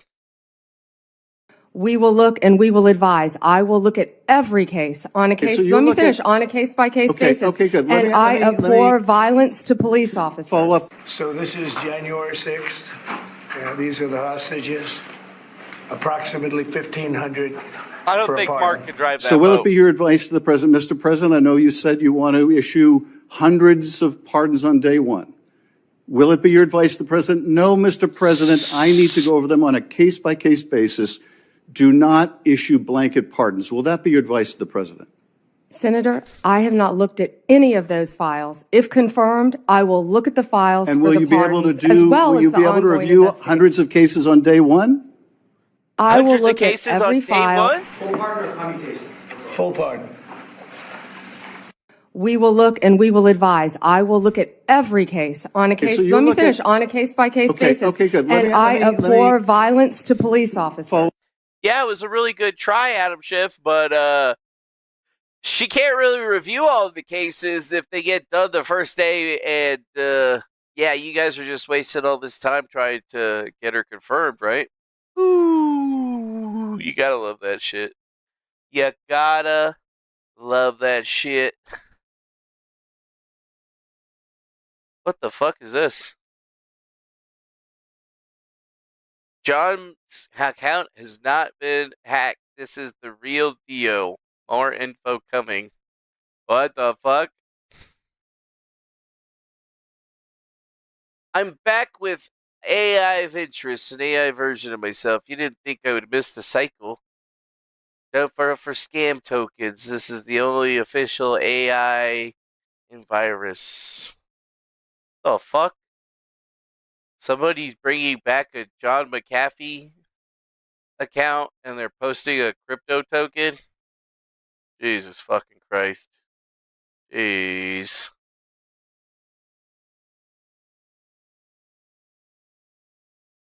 Oh, Lord. Oh, Lord. No one here yet posted this right here. Breaking, this is huge news. FISA was ruled unconstitutional.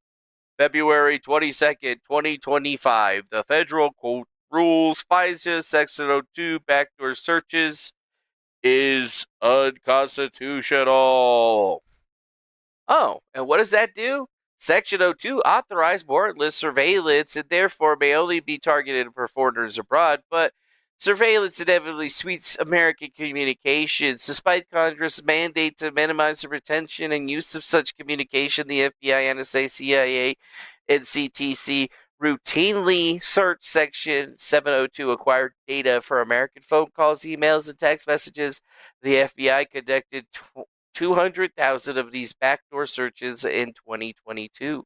alone and is engaged in what the FISA court called widespread violation of the rules for governing such searches. Congress should close the back door to search the loophole by requiring government to obtain a warrant before searching Section 702 data for American communications. This document dispels any myths that opponents of Section 702 reform frequently promote. Wow. That's actually fucking huge ass news right there. I didn't even think about that shit. Oh, I ain't telling you where to buy that shit. There ain't no way we're gonna do it. Nope. You can go to his own page if you want to go buy that shit. I ain't telling you to buy nothing. Breaking. Democrats just arrested part of J6 hostage Daniel Ball. Fuck Democrats. Wait a minute, Philip. Let's tell the whole story. Daniel Ball was convicted of a felony since 2017 of domestic violence and strangulation charges. By law, he's not allowed to possess a firearm. He violated that possession by possessing a firearm. Now, you won't find me defending the government the 2A charge because I believe a felon who has served his time should have his 2A rights reinstated. But let's just make sure your readers know the current arrest has nothing to do with J6 or his pardon and everything to do with him violating his probation from a previous felony by running around and walking around with a motherfucking gun. Oh, okay. Cool, I'm glad I read the addendum of that for pending charges. Yeah. Pending charges. Well, of course they're going to try to fucking arrest those motherfuckers. You know what I mean? Now I'm looking at all the links that people dropped into Discord or whatever. Ooh, is this another one of the fires? You can clear your home very safely, but it just does not matter because those embers are what begin to, we're watching wildlife. Look at that. Is that a deer? Yeah, it's a deer. Oh, yeah. I mean, all this wildlife trying to escape the flames, too. Yeah, that's a big issue. And again, speaking of wildlife, you know, lots of folks in this particular area, Castaic, the Santa Clarita Valley, they have horses, they have farm animals, and we'll try and find out where some of the rescue centers. Wow. Can't believe shit's still going up. J&J ketamine-derived nasal spray approved by the FDA to cure depression. Holy shit, no way. Spravato, a standalone treatment, was the first and only monotherapy for adults living with major depressive disorder who have inadequate response to at least 2 oral antidepressants. So 21 million Americans are now going to have access to ketamine. And it's going to be nasal spray ketamine. So you take the ketamine, you stiff it in your nose, and you go, which is pretty much, you know, how people do it in the regular thing. They'll take their ketamine, you know, like the newbies or whatever. They'll take it, they'll put it, you know, on the plate, they'll rip it up like that. But for the guys that just want the constant haze or whatever, they'll go buy some nasal spray, pour a little bit of it out, and then just pour their stuff in there. And then they'll just walk around with their nasal spray. And then they go up to, like, you know, get searched or whatever. And the search guy just is like, oh, this guy's just got some nasal spray for his allergies, and they just throw it right back in the fucking thing. Yeah. Interesting. Full ketamine treatment. So, like, Elon Musk is going to be walking around fucking snarfling that shit. And it says patients could see improvements in their symptoms as early as 24 hours without the need of oral antidepressants. And yes, it was granted priority review for more than a decade of research. And I remember talking to some people that were actually working on this research when I was horribly depressed or whatever. I did some ketamine or whatever, and my life got instantly better after that shit, actually. Yep, brought me out of that negative chemical state in my brain. But obviously don't feel like I need it now, but you know, maybe we'll have to go check that shit out, dude. Get a little bit of that ketamine drip going on, you know what I'm saying? You know what I mean? That's fucking crazy, bro. CNN is reporting that U.S. Transportation Command, U.S. Transcom, has been instructed by the Pentagon to prepare military assets, including C-130s and C-17 military transport aircraft for migrant repatriation flights. damn, son, they're gonna send him back on C-130s and shit, all bumpy as fuck. That's hilarious, bro. I'm hooked on downers, man. Ketamine's isn't really a downer, dude. You do a bunch of that shit, you're gonna think you're part of the wall. Just thinking about it, it's like ketamine. Trying to think back of all the times. It was like some of the times I did some K. God damn, when was like the first time I did that shit? Trying to think. Oh yeah, I remember the first time I did that shit. It was like at a music festival, like a Coachella or something, and then my homie, the guy that always walked around with the big case of drugs or whatever, he like comes up to me and he was like, "Yo, bro, what's up, man? You want a bump?" And I was like, "Sure." He was like, "What do you want, the C or the K?" And I was like, "C? What the fuck is K?" And he hands me one of the bags and I, take a little bump of it. And I was like, oh, what the fuck was that? And he was like, "Oh, I'm sorry, that's the K." And he just looks at me and he was like, "Oh, you've never done that before?" And he was like, "Yeah, you probably gonna want to sit down because then you're like, uh-oh, I can't move." Yeah. Isn't it kind of like doing PCP? No, it is not. Yeah, it is not. It is not. But yeah, I remember it was really weird. Just felt really lackadaisical and slow. Like your brain can't really process stuff, so like lights and colors get really interesting. Your vision and stuff gets blurry. If you do like a really bunch of it, you're like stuck in one place. You're just in a hole. You don't move, and you can't even really talk. You're just like. I remember one time we like went into my friend Panda's fucking like RV, and it was like us and a bunch of girls, and she was like, just gave me like a monster fucking line. And then we were all just like sitting there in this RV or whatever. And I remembered that we were in RV, but for a good like 15 or 20 minutes, we were definitely not in an RV.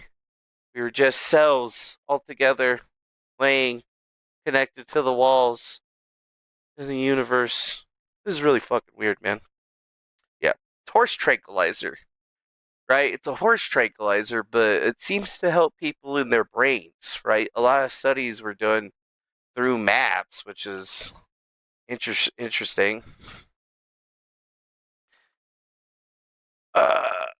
Which is like the Multidisciplinary Association of Psychedelic Studies.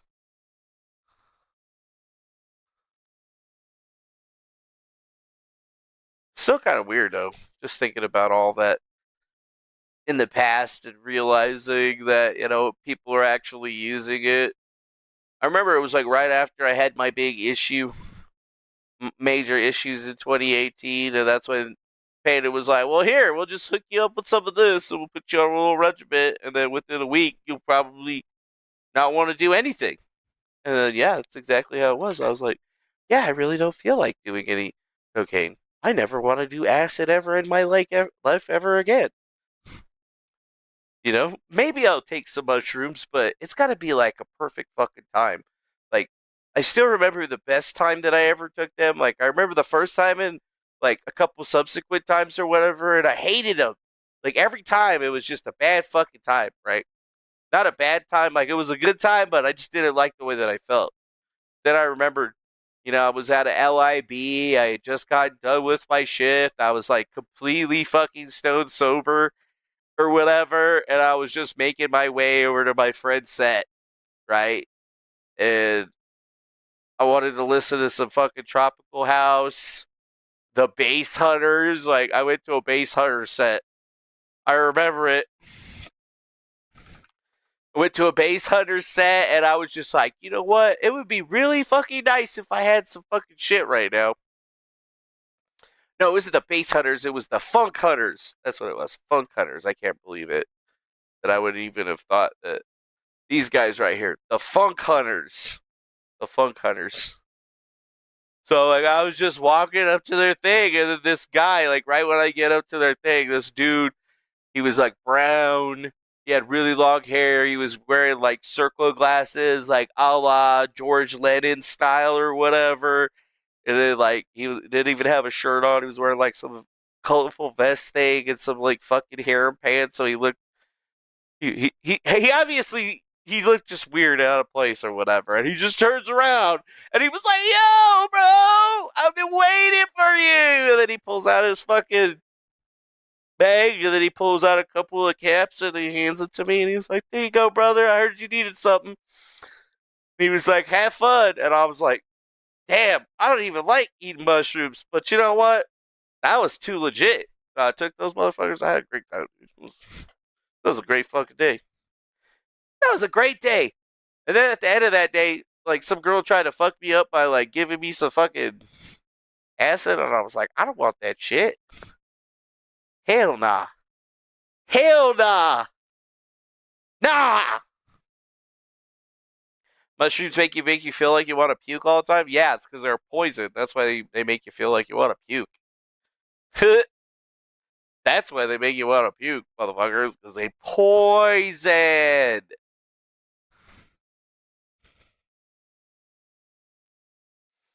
Yeah, you were in Bangkok and you jumped on stage. You know, you shouldn't do that. You shouldn't be jumping on stage in Bangkok. That's not how you're supposed to be. Yeah, I never tried to jump on stage or anything. I had too much respect for most of the world. Oh. Here's one thing that I saw that was really weird that I feel like is going to have consequences.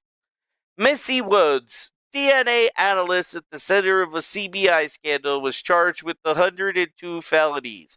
102 felonies for mishandling DNA testing in 100 cases. Yvonne Missy Woods, 52 counts of forgery of a government-issued document, 48 counts of attempting to influence a public service, 1 single count of perjury, and a single count of committing cybercrime. But yes,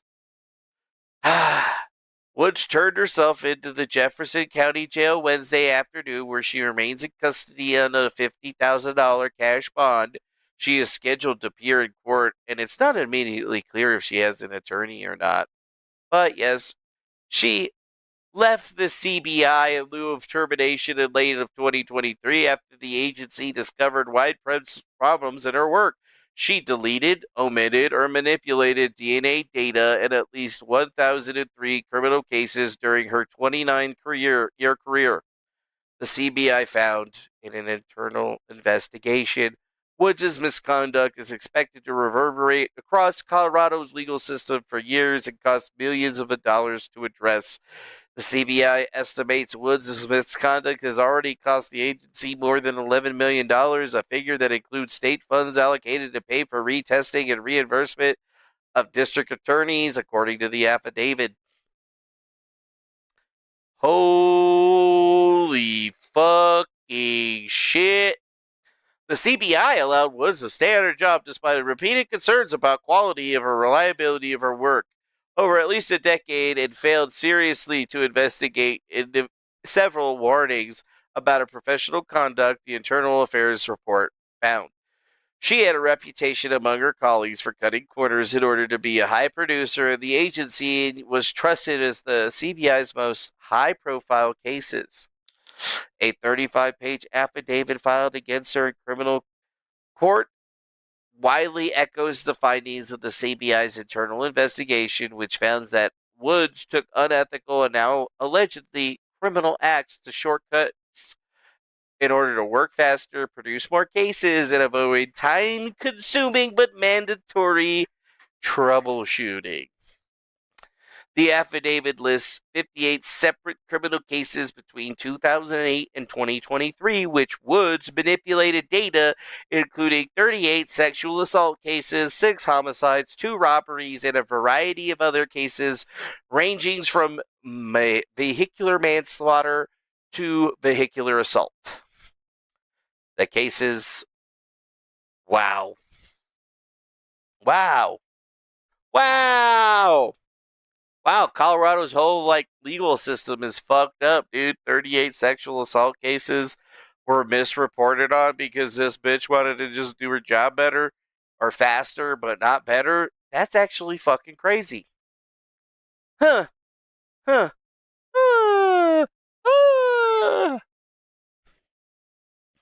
Yeah, maybe a life sentence for her, but I don't think that they're even going to give her that long.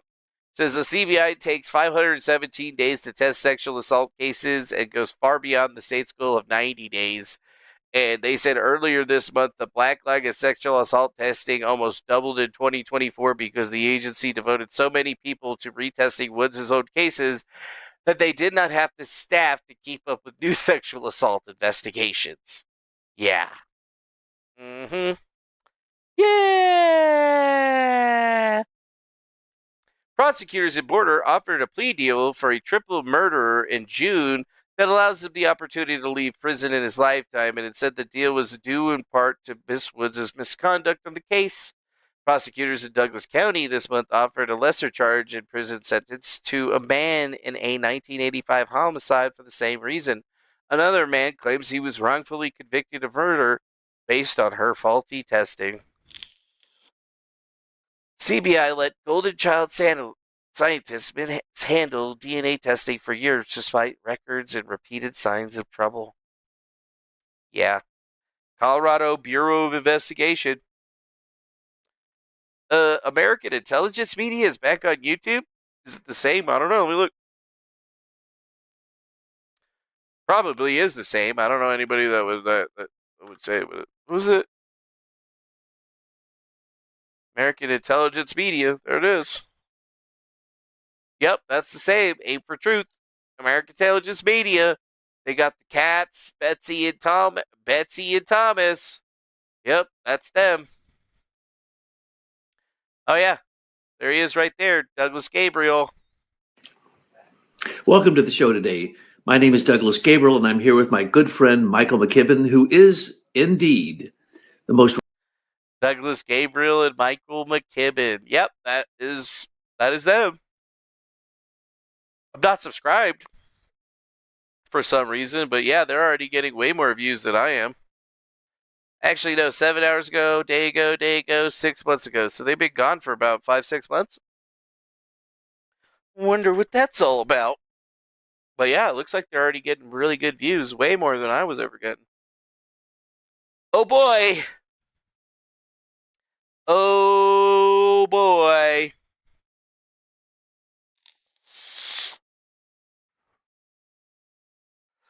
Yeah, Squiggle's the worst person that I've ever seen on shrooms or whatever.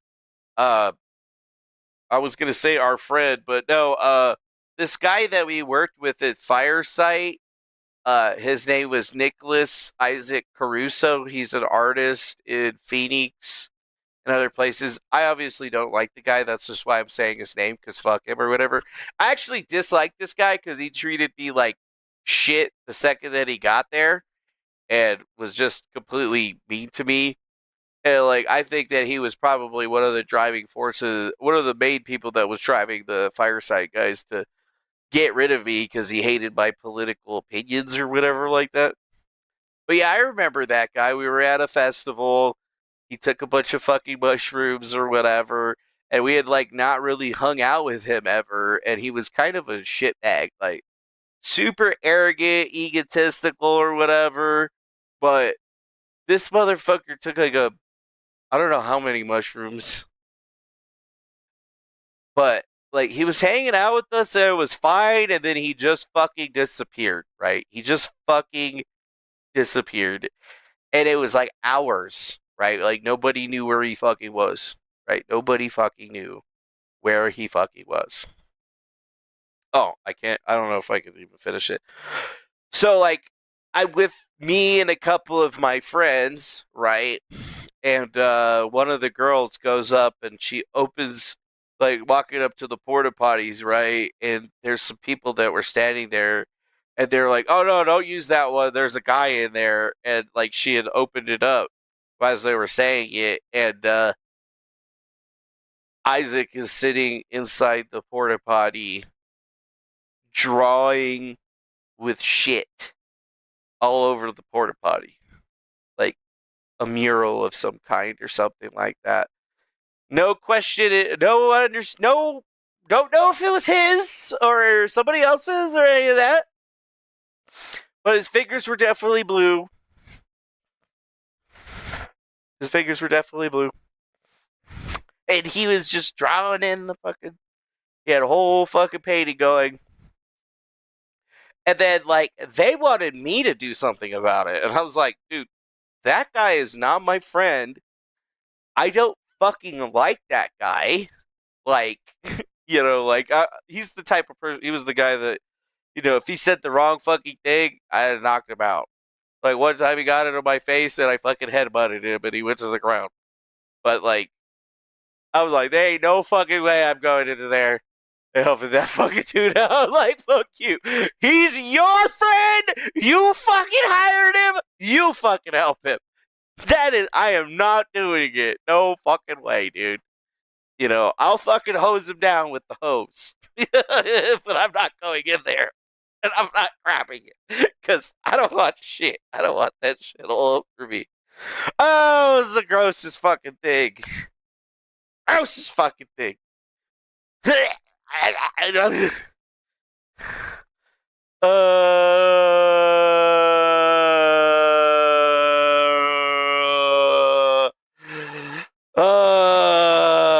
This is him, by the way. His name's... Oh, he calls himself Isaac Caruso. But this is him. It's pretty popular, I would have to say. You know, he does a lot of murals and paintings. I think he's got a new girlfriend or whatever. That's her right there. Does really great artwork. Used to work for Firesight, but he basically just used Firesight. He came into Firesight, got them to get rid of me, and then ditched those guys after like a year or two when he couldn't really deliver on what they were asking for. But he did do a lot of murals. He did all like the mural work and shit for us, and obviously a whole lot of other fucking people. Like, just look at all these fucking things, man. Look at all these fucking things. Oh yeah, that's the one that's one of the ones he did for Firesight right there. Crazy. Yeah, maybe he tasted the blue liquid. I don't know. I don't want to fucking know. All I know, it was just the fucking grossest, most grody thing ever. It was gross. Shit was nasty. Shit was fucking nasty, bro. Nasty. I do remember it, though. Like, in 2017 right here, this is one of the last times that we hung out. He actually made this trash bin. It was he made this while he was working for us at the Firesite.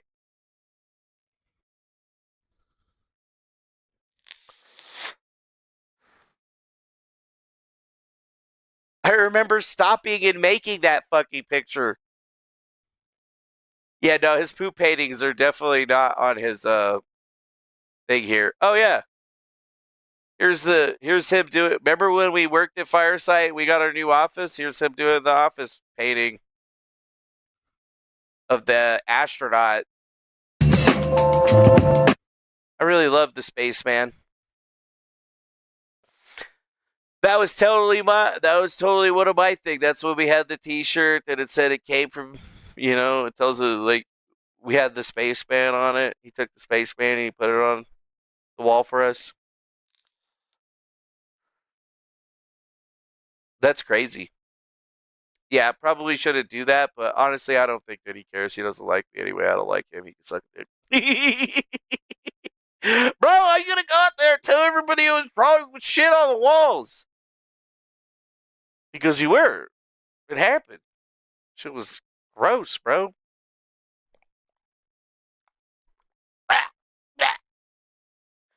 So gross. It's so fucking gross. So gross. I don't even want to know. But now that you know, I know, we all fucking know together, okay? We all fucking know. Now that I know, and you know, we all know, that's pretty much it. And yeah, it really is it. I gotta get up early tomorrow to go do some work. So I gotta leave you here. I gotta leave you here with that story. So appreciate you guys coming along with us and hanging out for another griftcast that didn't make any money. We appreciate you guys being here with us, and I guess I hope I'll see you guys again on the next one. Thanks for dropping by. Much love to you, and I hope you enjoyed the show, because there's a lot of weird shit that happens in the world, my friends. Adios. Bye-bye now. See you later. Have a good one. Bing, bing, bong. Bing, bing, bing, bing, bong. Bing, bing, bong. Bing, bing, bing, bing, bong.